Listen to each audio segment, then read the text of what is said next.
In this video I'm going to show how to install this type of valve stem into a rim.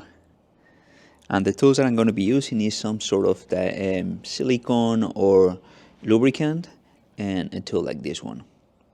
You actually can use one of these with teeth, but I don't like it because it can mark the stem when grabbing it. Something like this is better because the surface is flat.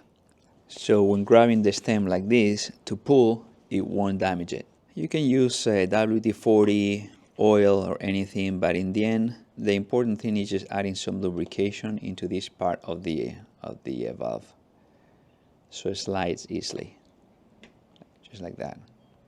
Then pass the valve stem through the hole, grab it with the plier, and then just pull and wiggle it.